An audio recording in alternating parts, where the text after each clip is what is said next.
going on, family? It's your boy Jo, back with another video. As you can see, finally decided to stop being cheap, spend a couple dollars, get an action cam, get a mic, so we could try to take this channel to the next level. But today's purpose for the video is 500-mile review on the XMT 250. Finally 500 miles. I bought the bike in October of 2024. It was kind of like a rush decision, but we're going to get into all of that as we go on. But it's going to be a 500-mile review. Talk about the pros, the cons, the things I like, the things I don't like, who I think this bike is for, things like that. So we're going to take a little ride, talk about it. This video might get a little long, so might have to break it into two parts. That's what I was thinking. Let's take a ride down, talk about a little something. Then in the second part, I'm going to let y'all know my thoughts of where I'm at right now with it, as far as motorcycle ownership and, you know, possible next moves and things like that. But without further ado, let's get into it.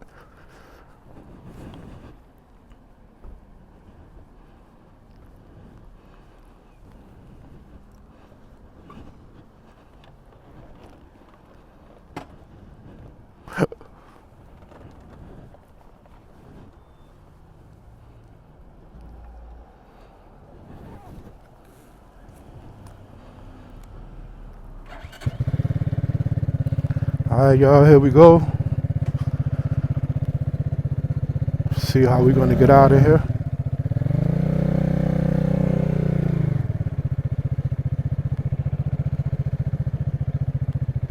Okay, Jersey, we see you.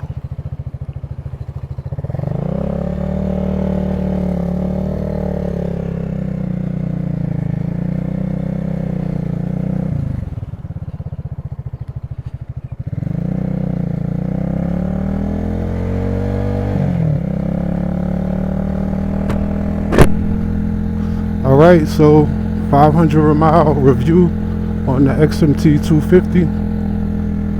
I mean, for the most part, it's definitely been good to me. It's been a good buy. I don't have much buyer's remorse or anything like that. It definitely served its purpose. Like I said, I bought the bike back in October 2024.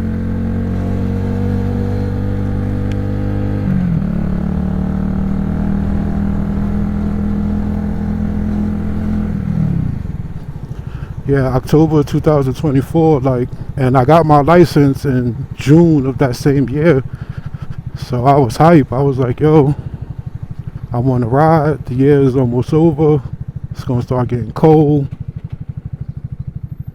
Like, I want to get something that I could just buy and go, hit the streets with.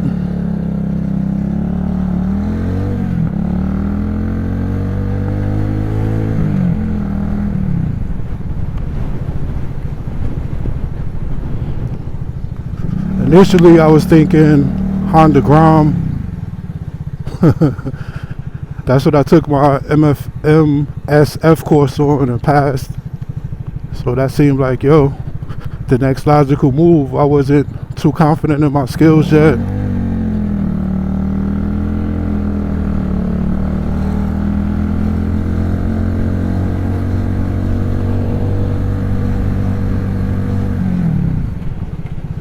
So I went down the rabbit hole, watching YouTube videos,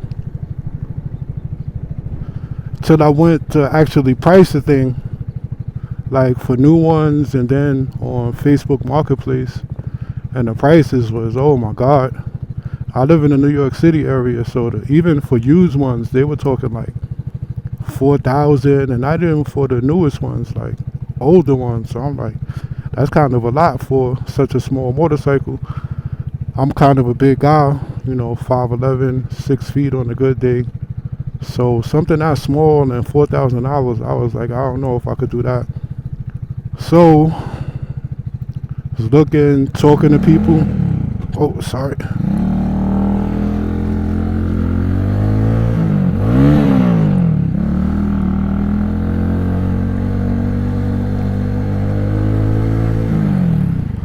So I began, searching for alternatives, talking to different people.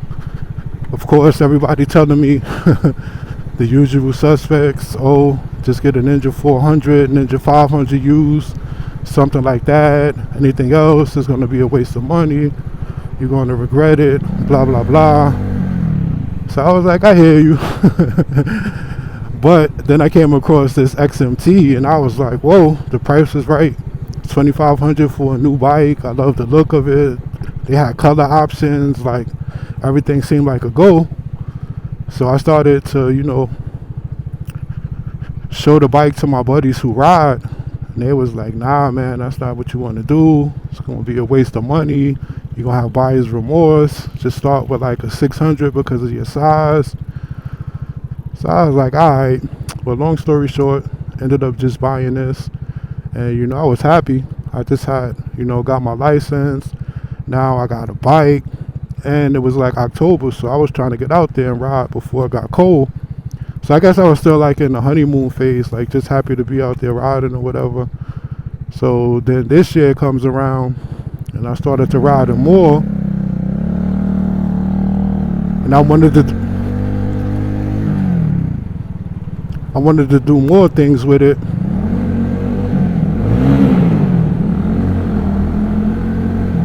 That's one of the things right there I don't like. I'll get into that in a little while. When you kick up from first, it gets stuck in neutral instead of going to second. You got to give it like a really hefty kick for it to do what you expect it to do. Come on, people.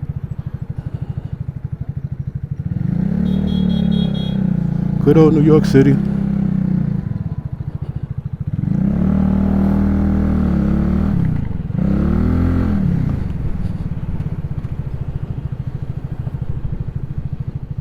So you have to give it a firm kick for it to really go into second. That's one of the cons. But like I said, oh yeah, I wanted to do more things with the bike, like get on the highway and things like that.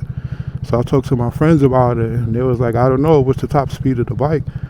I was like, I saw videos on YouTube with people, going like 70 plus. So it was capable. But I was just learning about, motorcycling, and I was like kind of intimidated. Like I thought higher CCs and more power meant that you automatically wanted to be like a speed demon.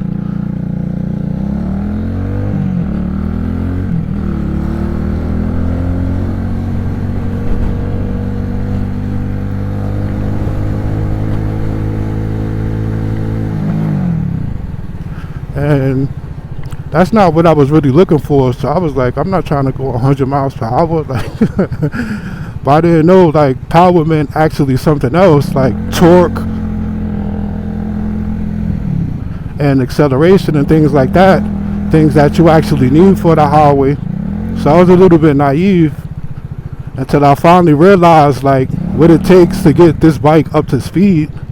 Like I don't know if you can hear, but for the bike to calm down and not be revving crazy high, you have to have it like in third gear.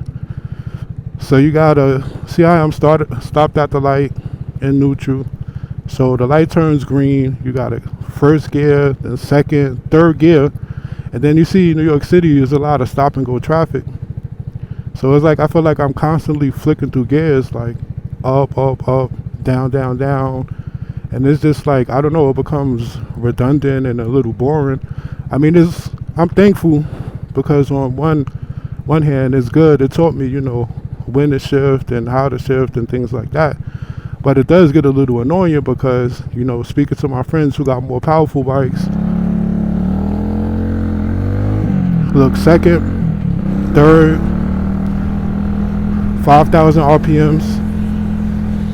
So talking to my friends who got more powerful bikes, they telling me they hitting 50 miles per hour in first gear, and I'm like, wow, how is that possible? And they're like, this is what we were trying to tell you about, horsepower and torque and acceleration, things like that. And I was like, wow.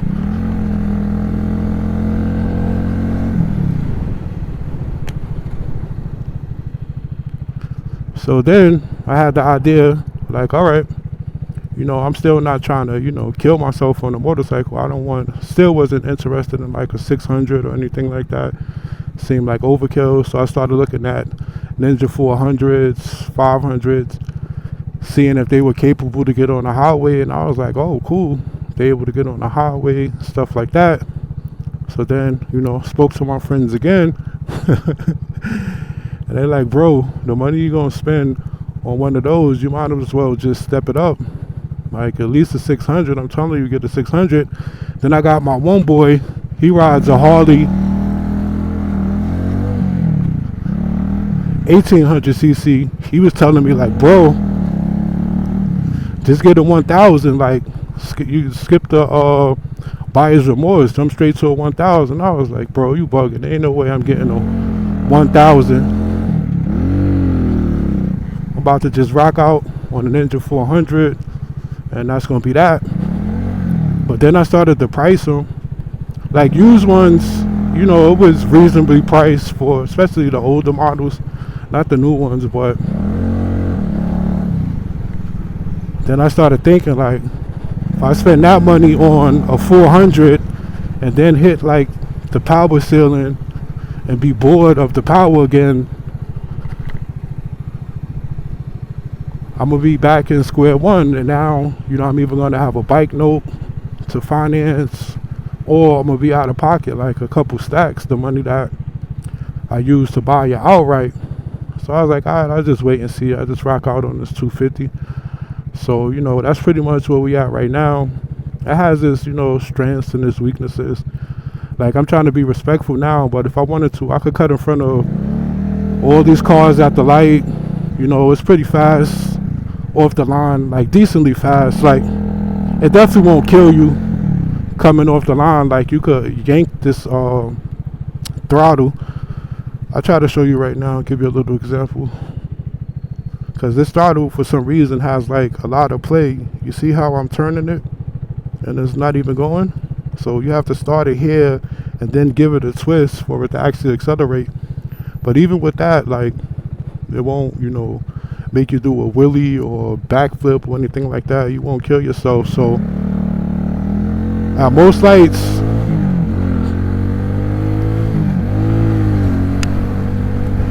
see, you actually passing cars.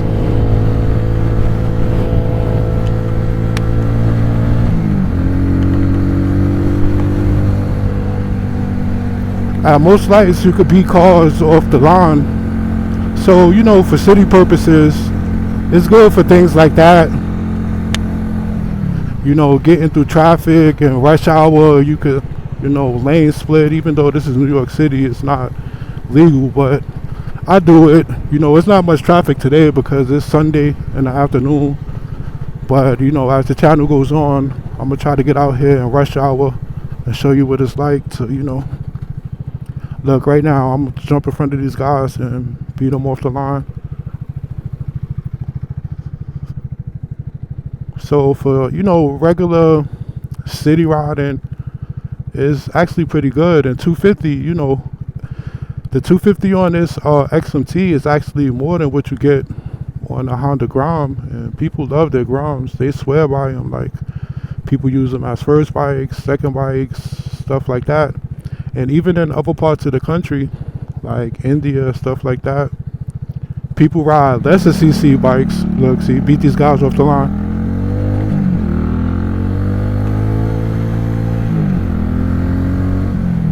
Yeah, people ride lesser CC bikes like 125 cc's. Those are like big in other countries. But I will say that they're usually manufactured by more reputable companies. Like, I think like Yamaha and stuff like that. They make those 125s for other markets. For some reason, they don't make them here. I don't know. Oh, this guy is texting and driving. Speaking of Yamaha, that's what I wanted to get. I wanted to get I was like, all right, 250 is not enough to get on a highway. Maybe like, you know, a good 300 cc won't be too dangerous. I could get on a highway if I need to. Let me get around these guys. Get on a highway if I need to. And and the price is pretty cheap for a new one. I love the 25 model. I mean the colorway on the 25s. The price is only like 5,000, something like that. So I was like, yo, that might be the one right there. I was about to just get that and rock out this summer with that. But I mean, I'm gonna get into why I didn't. Thankfully, I changed my mind on that. But I get into the reason for that probably in the next video, because like I said, this might be too long for one video. I'm gonna break it down into two most likely. Oh, my bad. Rookie move, sitting here talking to y'all.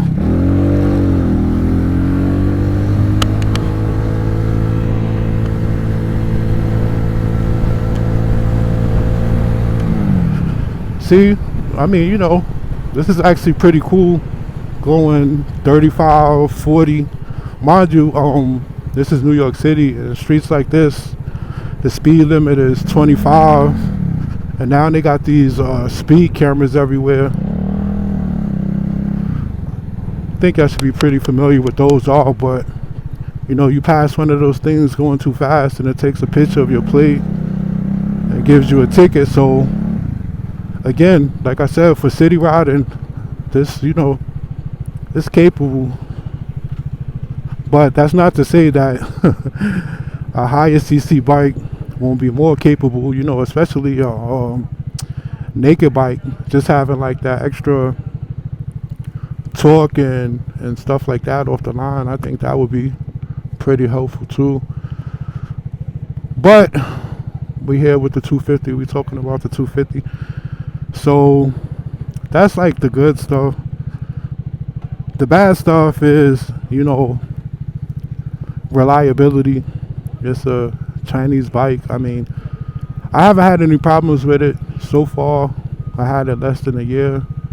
Knock on wood, everything has been good. But in the back of my mind, I wonder, like, if I ever needed, you know, parts or repairs for this thing, like how much of a headache would that be?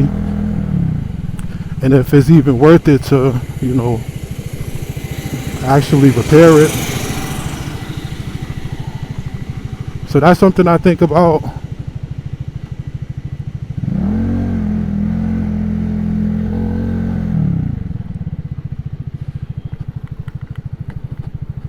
That's one of the cons, reliability. Another con is resale value. You know, I paid there's one of the speed cameras. I paid $2,500 for the thing. So to sell it, I don't even know, number one, if there is a market used for it. I see a couple listings on Facebook for new ones, but I don't know what the used market would be. So if you're thinking about selling it, you might have to be willing to take a loss, which I might do. I don't know. We'll see how the summer goes. Like, I paid $25 plus tax and then, you know, registration and all that type of stuff. So I'll be willing to let it go for maybe like 16 to 1800, something like that. Maybe 1500 if you got cash. So resale value, that's another con.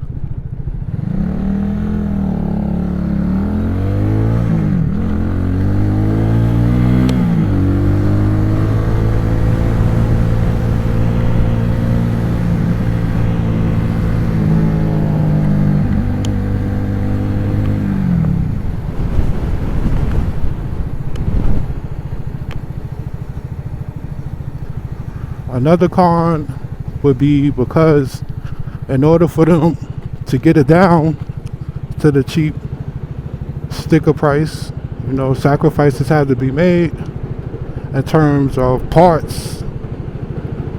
So the suspension on this bike is another con. It's like very soft and mushy look. I don't know if you can see that. Like, I don't know if it's adjustable. I doubt it. Honestly, I haven't even really checked, but I wouldn't be surprised if it didn't have adjustability. So, and then also I showed you the thing with the throttle, the play. Look at the brakes. Like, I'm pressing it, the light turns on, but for it to bite, you have to press it like this much. So that's another reason why I haven't taken this on the highway yet.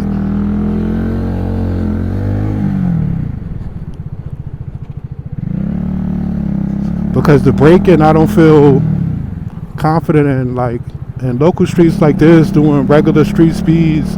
It'll stop you. The back brakes are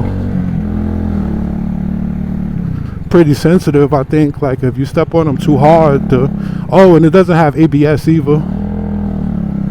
So if you hit the back brakes too hard, the wheel is definitely gonna lock up and you're gonna fishtail or whatever the case is.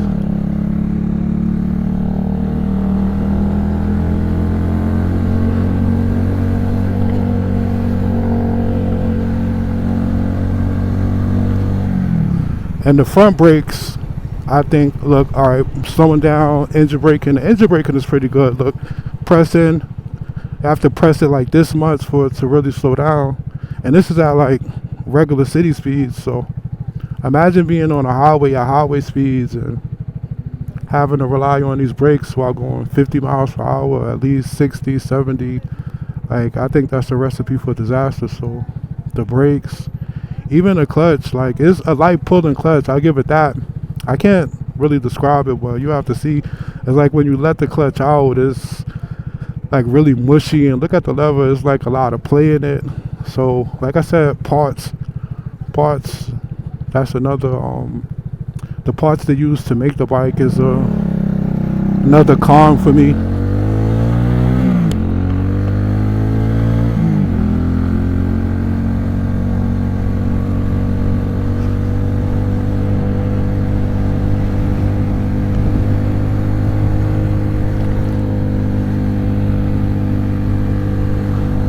The maneuverability is a plus. Look, it's very flickable. You can throw this thing around. I forget the weight on it. Don't give me the lying. But it's very flickable and maneuverable. That's a plus. But the size of the bike, while it is bigger than, like in size, a Honda Grom, it's still, for me, it feels kind of small. Like I said, I'm 5'11", about 200, 205. So I don't know, it feels like just big enough. I wouldn't say small, but like just big enough. But I don't know, I don't want to give away too much in this video. Like I said, there's a reason why I say that this one definitely feels small, because I've been riding another bike and that thing definitely feels right.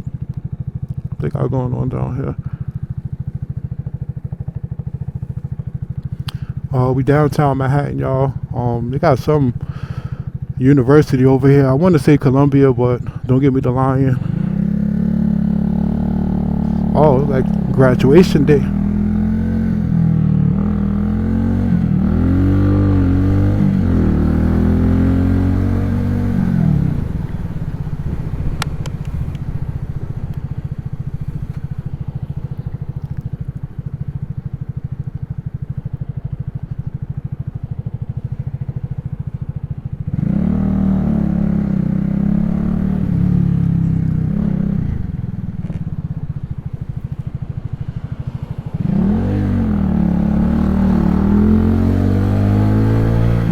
See, perfect example right there of this bike's strengths.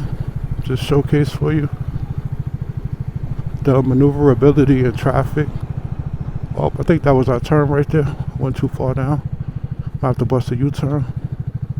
Which means we're getting close to the end of this video. Hopefully still recorded. But would I recommend this bike? I mean, yes, I guess. If you're in a position like I was, like you're not sure how much you're gonna like motorcycling and you don't want to jump out the window on your first bike, like to get a brand new bike for $2,500 is like, I don't know what other bike you can, do it, especially a 250. Like I said, Honda Groms are less CCs and they actually cost more. So, in that regard, I guess I would recommend it. But I sound like a broken record when I say, I just repeat what everybody told me. I think you might be better off just buying something used from a more reputable brand. You'll have better reliability. Let's run this light. You get better reliability and maybe even better resale value. So I would suggest, like everybody told me, if you're not sure, try to get like a Ninja 400 or 500. But those are like sport bikes. If you want like a naked bike, maybe you could look at a used CBR 500, something like that. I think that, you know, would be a good place to start.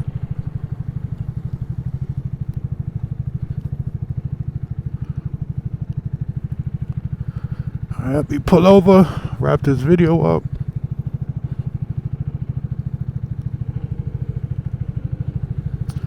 Alright guys, so yeah, like I was saying, would I recommend it? Yes. If you know you don't have the money to, you know, jump out the window and buy the bike of your dreams, your starting bike of your dreams, or whatever the case may be, this is, you know, a good first bike. It's been good to me. It taught me like the basics, but I have to admit that I definitely outgrew it already in less than a year, and that, you know, what all my bros was telling me was actually true, that I should have started on something bigger. But knowing what I know now, starting on something like a 4 or 500 or maybe even a 600, I would be in the same position that I am right now, which I'm going to get into in part 2 of this video. I'm going to wrap this one up. But hope you enjoyed. Hope the camera view was good. The microphone was good. This is my first time moto vlogging. Go home and check it out. See how it turned out. Hopefully good. If you enjoyed, don't forget to hit the like button on your way out. Consider subscribing. And stay tuned for the next video. Deuces.